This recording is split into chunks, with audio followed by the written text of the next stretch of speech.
जय हिंद, नमस्कार। स्वागत है आपको हमारे इस YouTube channel Raghu GS academy में। फ्रेंड्स, आज हम इस वीडियो में चर्चा करेंगे सजीवों में पोषण के ऊपर, यानी कि न्यूट्रिशन के ऊपर हम लोग चर्चा करने वाले हैं। तो चलिए बिना समय गंवाए वीडियो को स्टार्ट करते हैं।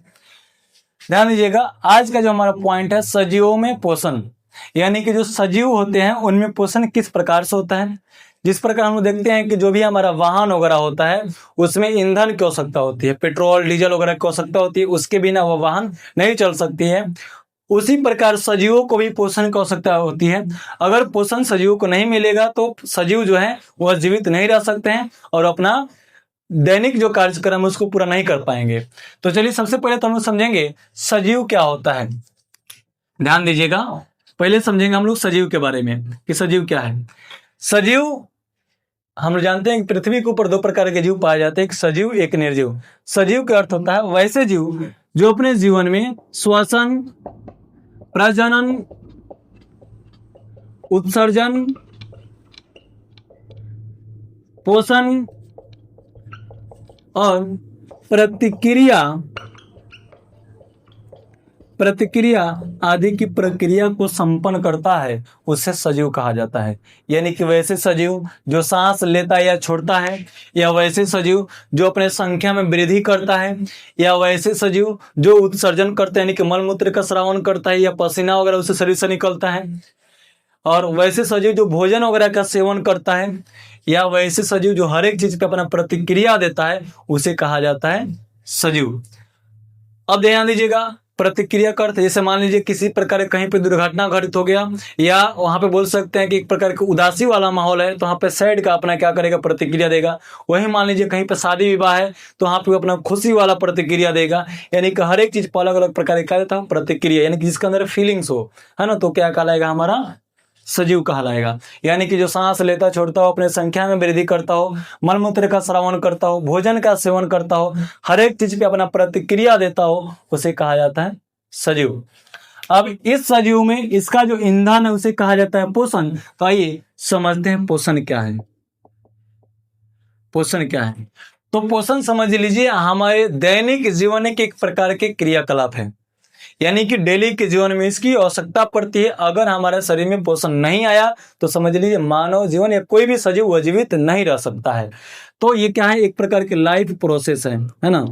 क्या है ये, लाइफ प्रोसेस, यानी कि जीवन की एक प्रकार की प्रक्रिया है। क्या है ये, जीवन की प्रक्रिया।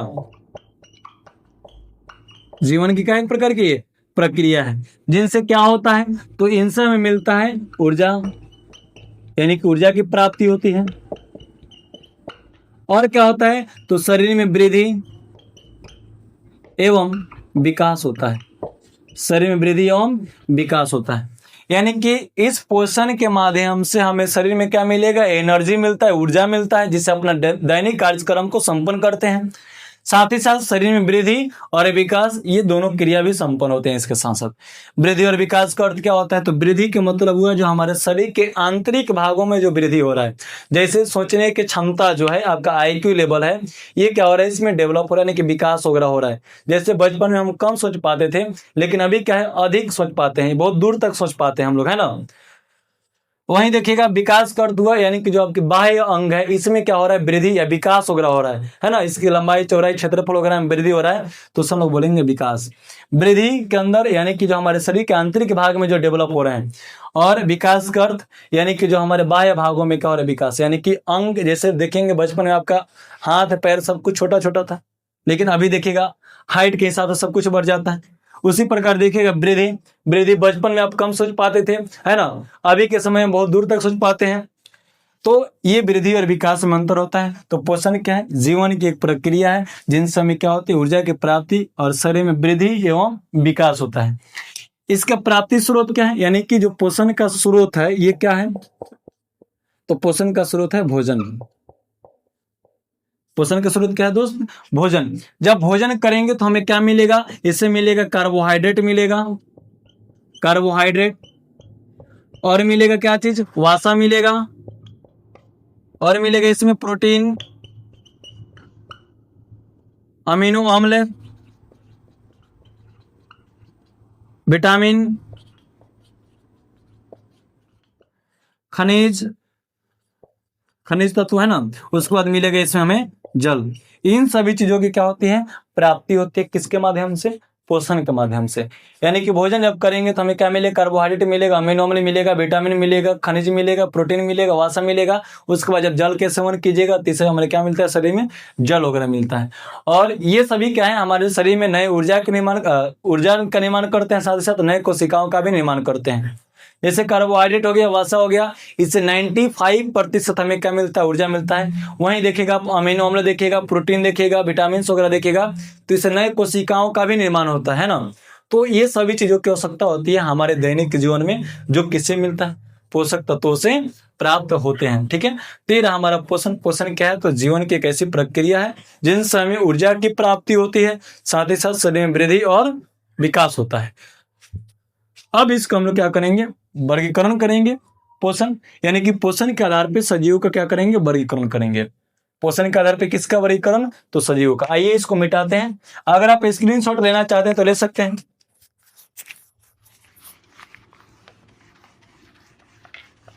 यहाँ पे हम क्या करते हैं, पोषण का वर्गीकरण करेंगे, यानी कि पोषण के आधार पर सजीवों का वर्गीकरण करेंगे। तो यहाँ पे ध्यान दीजिएगा, सजीव जो होंगे दो प्रकार के होंगे। कितने प्रकार के, दो प्रकार के। पोषण के आधार पे, किसके आधार पे, पोषण के आधार पे। कौन कौन से होंगे, तो एक नंबर में यहाँ पे हम बोल सकते हैं स्वपोषण, स्वपोषण सजीव। और दूसरा क्या हो जाएगा,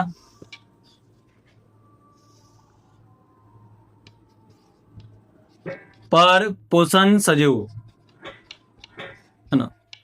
तो ये हो गए हमारे क्या चीज, सजीव का वर्गीकरण, स्वपोषण सजीव और परपोषण सजीव। स्वपोषण को अंग्रेजी में बोला जाता है ऑटोट्रॉफिक, और इसे कहा जाता है हेटेरोट्रॉफिक। स्वपोषण और परपोषण। स्वपोषण यानी कि वैसे सजीव जो अपना भोजन स्वयं बनाते हैं, वैसे सजीव जो अपना भोजन स्वयं बनाते हैं। और परपोषण में वैसे सजीव जो अपना भोजन के लिए किसी अन्य जीवों पर आश्रित रहते हैं। ये ध्यान दीजिएगा, स्वपोषण दो शब्दों से मिलकर बना है, ऑटो और ट्रॉफिक। ये ऑटोट्रॉफिक जो शब्द है एक प्रकार के ग्रीक शब्द है। कैसा शब्द है ये, ग्रीक शब्द है, ग्रीक शब्द है। और ये दो शब्दों से मिलकर बना, पहला तो बना है ऑटो और दूसरा है ट्रोफोस। ऑटो का अर्थ होता है स्वतः, और ट्रोफोस का अर्थ क्या होगा इसमें, तो बोल सकते हैं पोषण। यानी कि वैसे सजीव जो अपना भोजन यानी कि पोषण खुद से बनाता है या खुद से करते, उसे क्या बोलेंगे, स्वपोषण बोलेंगे। यानी कि वैसे सजीव जो अपना भोजन खुद से निर्माण करता है उसे क्या बोलेंगे, स्वपोषण। कहीं खाना तो मानव भी अपने आप से ही बनाता है, लेकिन वो बनाता कहाँ से, दूसरी चीज को लाकर बनाता है। ये पेड़ पौधा में देखिएगा किसी अन्य वस्तु को लाता नहीं, बल्कि इसके अंदर सारा चीज उपस्थित रहता है। सूर्य का प्रकाश से पर्यावरण से ले लेगा, सूर्य के प्रकाश से ले लेगा, और उसके बाद कार्बन डाइऑक्साइड और जल जो है, जल जड़ से ले लेगा, और जो कार्बन डाइऑक्साइड ये पर्यावरण से ले लेता है। वहीं देखिएगा पर पोषण क्या है, तो पर पोषण में बोल सकते हैं वैसे सजीव जो पोषण के लिए किसी अन्य जीवों पर आश्रित हो। ये भी दो शब्दों से मिलकर बना है, हेट्रो और ट्रोफोस। हेट्रो का अर्थ होता है विभिन्न, विभिन्न, या बोल सकते हैं विषम, हाँ विषम बोल सकते हैं इसे। और ट्रोफोस का तभी बताए पोषण। तो वैसे सजीव जो अपने भोजन के लिए किसी विषम सजीव पर या किसी अन्य जीवों पर क्या हो, निर्भर हो, उससे बोला जाएगा परपोषण। समझ में आया। स्वपोषण क्या है, तो वैसे सजीव जो भोजन के लिए खुद पर आश्रित हो, और वैसे सजीव जो भोजन के लिए किसी अन्य जीव पर आश्रित हो तो उसे परपोषण कहा जाएगा, और जो खुद पर आश्रित हो उसे क्या कहा जाएगा, स्वपोषण। ये ग्रीक शब्द है, ये भी क्या एक प्रकार के ग्रीक शब्द ही है। ठीक है, दोनों ग्रीक शब्द है, ग्रीक शब्द है, और दो शब्दों से मिलकर बना है हेट्रो और ट्रोफोस। ये भी बना है ऑटो और ट्रोफोस से मिलकर बना है ऑटोट्रॉफिक। दोनों ग्रीक शब्द है। और स्वपोषण का अर्थ होता है जो खुद से भोजन बनाता है, और परपोषण का अर्थ होता है जो किसी अन्य जीव पर आश्रित हो। इसका एग्जाम्पल में क्या हो जाएगा, तो एग्जाम्पल में हो जाएगा सभी पेड़ पौधे, यानी कि बोल सकते हैं पादप। इसके एग्जाम्पल में क्या हो जाएगा, तो मानव हो जाएगा, सभी जानवर हो जाएंगे, कुछ सूक्ष्म जीव भी हो जाएगा, कुछ सूक्ष्म जीव भी हो जाएंगे ना, तो ये सब क्या है, परपोषण के प्रकार है। मानव देखिएगा भोजन खुद से नहीं बनाता है, बल्कि किसी अन्य जीवों पर आश्रित रहता है। मान लीजिए कि किसी व्यक्ति को चावल यानी कि भोजन बनाना हो, तो उसको क्या चाहिए, चावल चाहिए। कहाँ से लाएगा, दूसरे पादप से लाएगा, धान से लाएगा, या मान लीजिए उसको सब्जी बनाना है, तो सब्जी तो अपने शरीर से नहीं बनाएगा, किसी अन्य वस्तु से लाएगा। लेकिन पेड़ पौधा में ऐसा कुछ नहीं होता, ये भोजन अपने अंदर से सब कुछ निर्माण कर लेते हैं। जल जो है अपने जड़ से खींच लेंगे, कार्बन डाइऑक्साइड पर्यावरण से ले लेंगे, सूर्य के प्रकाश से सनलाइट मिल जाएगा, और ये अपना क्या करेंगे, भोजन का निर्माण कर लेते हैं। तो स्वपोषण और परपोषण समझ में आया। अब क्या करेंगे, स्वपोषण का भी वर्गीकरण करेंगे। तो इसको मिटा रहे हैं, आपको स्क्रीनशॉट लेना हो तो ले सकते हैं। ध्यान दीजिएगा, स्वपोषण को भी वर्गीकृत किया जाए तो इसे 2 वर्गों में किया जाता है। पहले का हो जाएगा प्रकाशीय स्वपोषण, और दूसरा हो जाएगा रसायन स्वपोषण। मार्कर का थोड़ा सा खत्म हुआ, ध्यान दीजिएगा, यहाँ पे हम देते हैं। प्रकाशीय स्वपोषण को कहा जाता है अंग्रेजी में फोटो ऑटोट्रॉफिक। इसे कहा जाता है केमो ऑटोट्रॉफिक। फोटो ऑटोट्रॉफिक और केमो ऑटोट्रॉफिक। प्रकाशीय स्वपोषण में क्या होता है कि प्रकाशीय स्वपोषण में क्या होता है, इसमें जो भी सजीव होते हैं किसकी उपस्थिति में भोजन बनाते हैं, प्रकाश यानी कि सूर्य के प्रकाश की उपस्थिति में, है ना, सॉरी, सूर्य के प्रकाश, और इसको चाहिए क्लोरोफिल, और चाहिए इसे कार्बन डाइऑक्साइड, और इसे चाहिए H2O। प्रकाशीय स्वपोषी सजीव जो है, इन सभी को ये इसका मुख्य कारक है, यानी कि प्रकाशीय स्वपोषी जो सजीव होंगे उसको सूर्य का प्रकाश चाहिए, क्लोरोफिल चाहिए, CO2 चाहिए और H2O चाहिए। यानी कि बोल सकते हैं वैसे सजीव जो सूर्य के प्रकाश की उपस्थिति में अपना भोजन बनाते हैं उसे क्या कहा जाएगा, प्रकाशीय स्वपोषी सजीव कहा जाएगा। वैसे सजीव जो सूर्य के प्रकाश की उपस्थिति में खुद से भोजन बनाते हैं उसे क्या कहा जाएगा, प्रकाशीय स्वपोषी सजीव कहा जाएगा। ये अपना भोजन बनाने के लिए किन किन चीजों के ऊपर निर्भर रहते हैं, तो इन्हें चाहिए सूर्य का प्रकाश चाहिए, साथ में क्लोरोफिल चाहिए जो इनके पत्तियों में उपस्थित रहता है, CO2 चाहिए जो पर्यावरण से ले लेता है, मानव जाति के द्वारा इसे बहुत ज्यादा रख दिया गया है निकाल के, उसके बाद H2O जो ये अपने जड़ से खींच लेता है। रसायन स्वपोषी सजीव में क्या होता है, तो इसके लिए चाहिए कुछ रासायनिक पदार्थ, जैसे चाहिए इसमें H2S, चाहिए CO2 और चाहिए ऑक्सीजन। H2S यानी कि हाइड्रोजन सल्फाइड, हाइड्रोजन सल्फाइड। उसके बाद चाहिए कार्बन डाइऑक्साइड, कार्बन डाइऑक्साइड, और चाहिए इसके लिए ऑक्सीजन। इन सभी चीजों के लिए रसायन स्वपोषी क्या होता है, इस पे निर्भर रहता है। यानी कि रसायन स्वपोषी सजीव जो होगा इसको hydrogen sulphide, carbon dioxide, CO2 चाहिए, तब जाके अपना भोजन बनाएगा। और प्रकाशीय स्वपोषण इसको चाहिए सूर्य का प्रकाश, क्लोरोफिल, CO2, H2O, तब जाके अपना भोजन बनाएगा। प्रकाशीय स्वपोषी में क्या हो जाएगा, वैसे सजीव जो अपने भोजन के लिए सूर्य के प्रकाश के ऊपर निर्भर हो। रसायन स्वपोषी में वैसे सजीव जो अपने भोजन के लिए कुछ रसायनों पर निर्भर हो, जैसे H2S, CO2 और ऑक्सीजन, इन सभी के ऊपर निर्भर रहते हैं।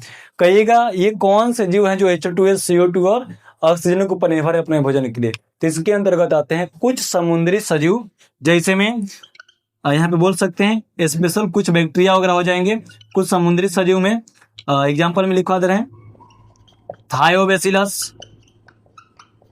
थायोबैसिलस, उसके बाद नाइट्रोबैक्टर, अगर नीचे नहीं दिखाई दे रहा होगा तो सुन के लिख सकते हैं नाइट्रोबैक्टर, और बोल सकते हैं इसके अंतर्गत आ जाएगा हमारा ग्रीन सल्फर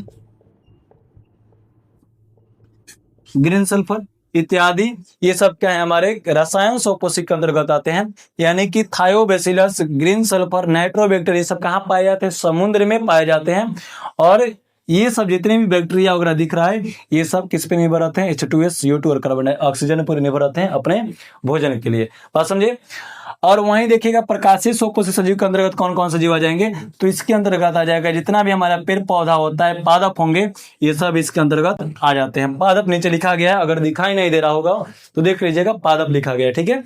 तो प्रकाशीय सोपोषी के अंतर्गत किन किन चीजों की आवश्यकता होगी, सूर्य का प्रकाश, क्लोरोफिल, CO2, H2O। और ये अपना जो भोजन बनाएगा प्रकाश संश्लेषण अभिक्रिया के माध्यम से भोजन बनाएगा। और वहीं रसायन सोपोषी सजीव जो है ये कुछ अकार्बनिक पदार्थों की उपस्थिति में क्या करेगा, अपना भोजन बनाएगा।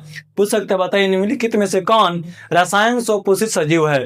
ऑप्शन दे सकते हैं थायोबैसिलस, नाइट्रोबैक्टर, ग्रीन सल्फर, है ना, सल्फर। उसके बाद देखिएगा कुछ सल्फर मोनास वगैरह आ जाते हैं, इसके ही अंतर्गत आते हैं, तो इसको याद रखना है, ठीक है।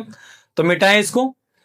आइए कुछ हम लोग चर्चा कर लेते हैं, अभी आगे हम लोग चर्चा करेंगे प्रकाश संश्लेषण अभिक्रिया क्या है, इसी के अंतर्गत, है ना। ये परपोषण क्या है, तो ये भी समझ गए कि ये जो है दो शब्दों से मिलकर बना है, हेट्रो और ट्रॉपिक। हेट्रो का अर्थ होगा विभिन्न या विषम, और ट्रॉपिक अर्थ होगा पोषण, यानी कि वैसे सजीव जो अपने भोजन के लिए किसी अन्य जीवों पर आश्रित हो उसे कहा जाएगा परपोषण सजीव कहा जाता है, जैसे मानव, जानवर, कुछ सूक्ष्म जीव, ठीक है। तो आइए इसका ही हम लोग वर्गीकरण करेंगे, ये भी बांटेंगे 3 वर्गों में, आगे चर्चा होगा। आइए पहले हम लोग देख लेते हैं प्रकाशीय सोपोषण के बारे में, इसको मिटा दें।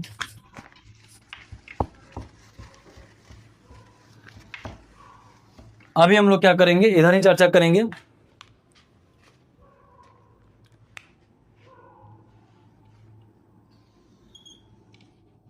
यहाँ पे हम लोग देखेंगे अभी प्रकाश संश्लेषण अभिक्रिया के बारे में, ठीक है। इसका इंक खत्म है।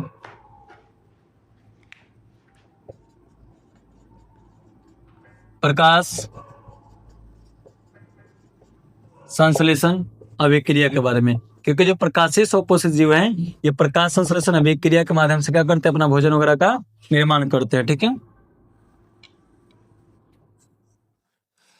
जो प्रकाश संश्लेषण अभिक्रिया है ये किस प्रकार से अपना भोजन बनाता है, तो ध्यान दीजिएगा। अगर यहाँ पे हम ध्यान दें तो ये मान लीजिए किसी प्रकार के, इसको भी मिटा देना, अगर आपको स्क्रीनशॉट लेना हो तो ले सकते हैं, है ना।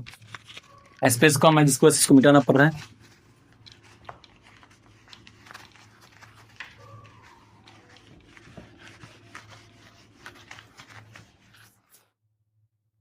प्रकाश संश्लेषण अभिक्रिया के बारे में अगर हम लोग समझें यहाँ पे तो ध्यान दीजिएगा, ये मान लीजिए कि एक प्रकार के क्या है, पादप है।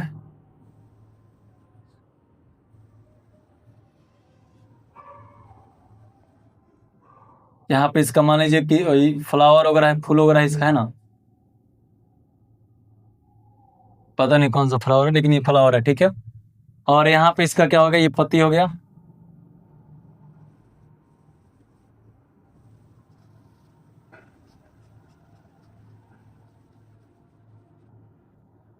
और यहीं पे देखिएगा ये हमारा भूमि है, तो भूमि के ऊपर कई प्रकार के हमारे छोटे छोटे और भी पादप होते हैं ना। यहीं पे हमारा मान लेते हैं कि कोई भवन वगैरह भी है, और यहीं पे मान लेते हैं कि कोई वाहन वगैरह भी चल रही है। ये मान लेते हैं कोई वाहन वगैरह है ना, और जहां से धुआं वगैरह इसका कार्बन डाइऑक्साइड वगैरह निकलेगा। और नीचे देखेंगे तो यहाँ पे जड़ है इसका, नीचे की तरफ देखेंगे पूरी तरह से क्या है, जड़ फैला हुआ है। इसका क्या है, ये जड़ है। इस जड़ में उपस्थित रहता है, ये जड़ है, इसमें क्या क्या उपस्थित रहता है, तो इसमें रहता है जल, यानी कि H2O, और रहेगा इसमें क्या चीज, खनिज तत्व, और इसमें रहता है लवण, है ना। ये सारी चीज इसमें क्या रहता है, जड़ में उपस्थित रहता है। और इसमें पाया जाता है एक कुत्ते से कहा जाता है जाइलम। जाइलम, ये जाइलम क्या करेगा, जल को नीचे से खींचकर ऊपर पत्तियों तक पहुंचाता है। यहाँ पे देखिए पत्ती है, पत्ती में उपस्थित रहेगा क्लोरोफिल। क्लोरोफिल, इसमें क्लोरोप्लास्ट होता है, क्लोरोप्लास्ट में क्लोरोफिल उपस्थित रहता है ना। और यहाँ पे हम मान लेते हैं कि एक यहाँ पे हम सूर्य के प्रकाश से बनाते हैं ना, यहाँ पे मान लीजिए कि हमारा हो गया सन,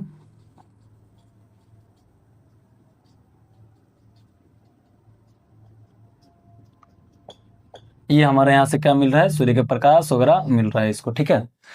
और बाहर है हमारा क्या, ये तो वाहन वगैरह है और कंपनी उद्योग वगैरह है, तो यहाँ से मिल रहा है CO2 भी मिल जा रहा है इसको ना, CO2।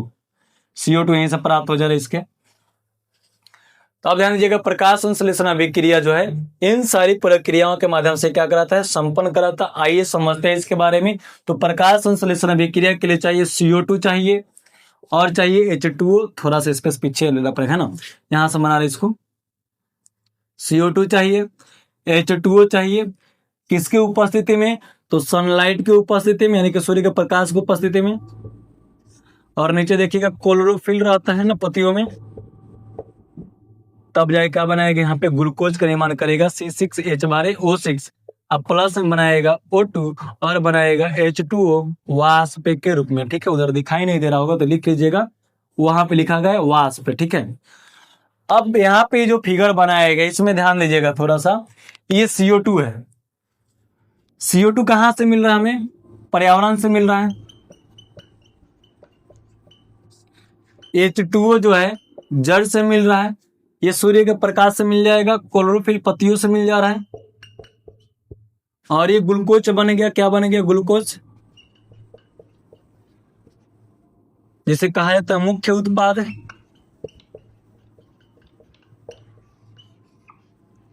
और यहाँ पे हमारा ऑक्सीजन और वाष्प पे दिख रहा है, इसे कहा जाता है सह उत्पाद।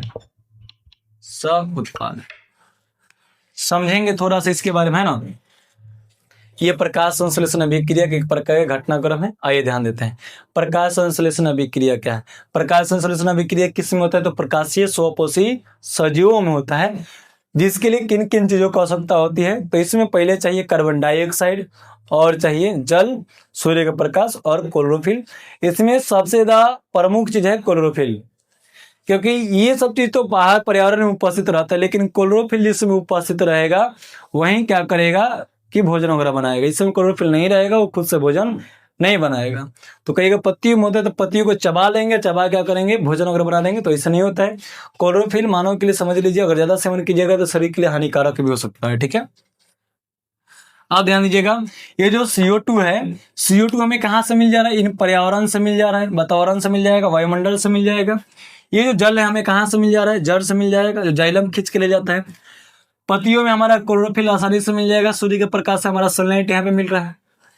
तब जाके सब अभिक्रिया करेंगे और बनाएंगे ग्लूकोज, और ग्लूकोज क्या हो जाता है, इसका मुख्य उत्पाद हो जाता है। यानी कि जो प्रकाश संश्लेषण अभिक्रिया होता है इसका मुख्य कारण क्या रहता है, क्यों होता है ये, तो ग्लूकोज के निर्माण के लिए होता है। जो ग्लूकोज होता है ये बोल सकते हैं पेड़ पौधा का भोजन होता है।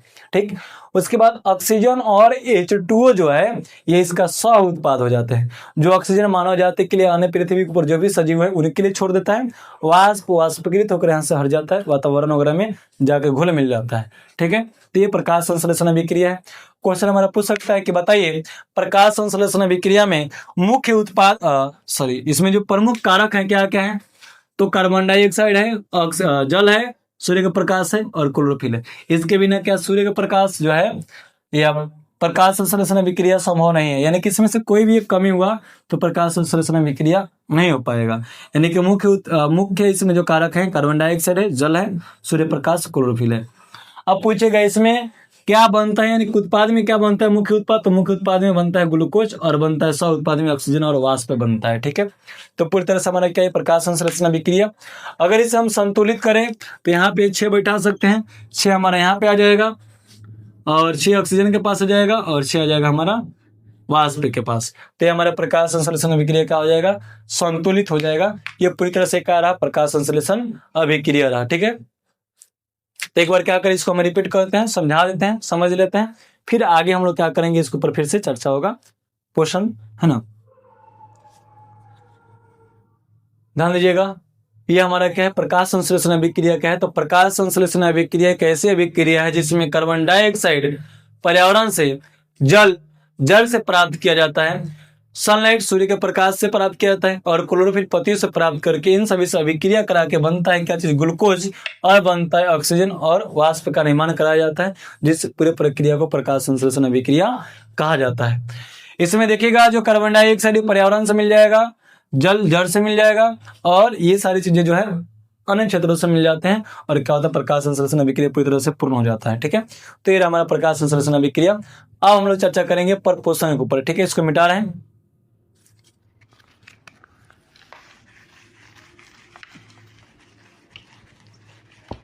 वीडियो थोड़ा सा लंबा होगा।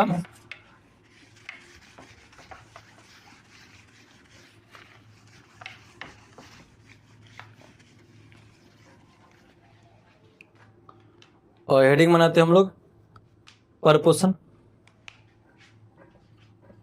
परपोषण अभी हम लोग समझे थे क्या है, आइए इसके प्रकार देखते हैं।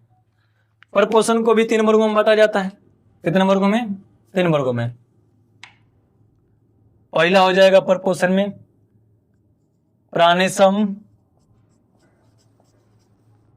सजीव, या इसे बोला जाता है पूर्ण भोजी जीव, है ना। दूसरा हो जाएगा परजीवी, और तीसरा हो जाएगा मृतजीवी या मृतोपजीवी इसे कहा जाता है। ध्यान दीजिएगा, प्राणी सम, परजीवी और मृतोपजीवी 3 वर्गों में इसे बांटा जाता है परपोषण को। प्राणी समजीव क्या है?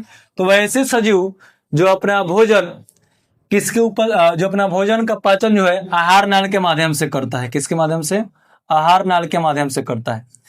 वैसे सजीव जो अपना भोजन के पाचन आहार नाल के माध्यम से करता है उसे कहा जाता है प्राणी सम सजीव, जैसे मानव। उसके बाद देखिएगा कुछ जानवर हो जाएंगे जैसे कि भेड़, बकरी, बाघ, है ना। बाघ, भेड़, ये सब हो जाएंगे। अपवाद में आ जाता है क्योंकि देखिएगा अमीबा जो है इसके पास अपना क्या है, आहार नाल नहीं है, लेकिन फिर भी इसको प्राणी सम सजीव में रखा जाता है। इसको याद रखिएगा, पूछ सकते हैं कि अमीबा जो है कि निम्नलिखित में से कौन सा सजीव है, प्राणी सम, परजीवी, मृतोपजीवी, निम्नलिखित में से कौन सा? तो याद रखिएगा अमीबा जो है प्राणी सम सजीव है। ये एक्सेप्शन में आता है, अपवाद में आता है। इसके पास अपना आहार नाल नहीं है, फिर भी क्या करता है, इसको रखा जाता है प्राणी सम सजीव में रखा जाता है। परजीवी क्या है? तो वैसे सजीव जहां पे 2 जीवित सजीव रहेंगे, ध्यान दीजिएगा, जहां पे 2 जीवित सजीव रहेंगे और उसमें एक सजीव दूसरे सजीव का अपना भोजन बना रहा होता है तो उसे कहा जाता है परजीवी। जैसे मान लीजिए मच्छर किसी जीवित व्यक्ति की स्किन में बैठ के उसे क्या करो, ब्लड निकल रहा हो, है ना, अपना भोजन बना रहा हो, तो कहलाएगा मच्छर, क्या कहलाएगा इसमें? परजीवी कहलाएगा, है ना। जैसे मान लीजिए कि जोंक हो गया, तो जोंक भी क्या है, एक जीवित व्यक्ति को पकड़ेगा तो उसे अपना ब्लड निकालेगा, तो उसका अपना भोजन बन रहा है।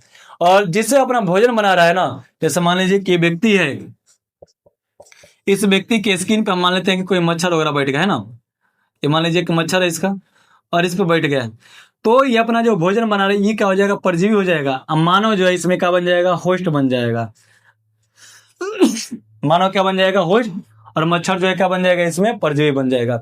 यानी कि जब 2 सजीव जीवित अवस्था में हो और एक सजीव दूसरे सजीव का अपना भोजन बना रहा हो तो कहलाता है, जो अपना भोजन बना रहा है वो सजीव परजीवी कहलाएगा, आज जिसका भोजन बन रहा है वो होस्ट कहलाएगा, मेजबान कहलाएगा। ठीक है।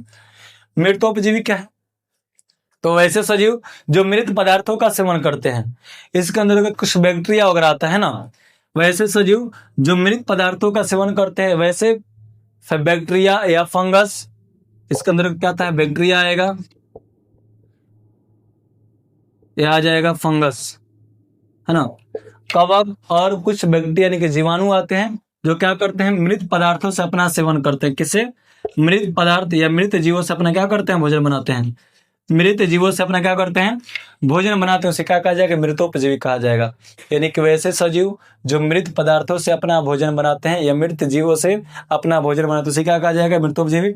इसे पर्यावरण के सफाई कर्मी कहा जाता है। पर्यावरण क्या कहता है, सफाई कर्मी। क्यों कहा जाता है? देखिएगा, जितने भी हमारे पर्यावरण में कोई जीव मर जाता है तो मरने के बाद उसको खत्म करने, मिट्टी में मिलाने का काम कौन करता है, बैक्टीरिया या फंगस वगैरह ही करता है।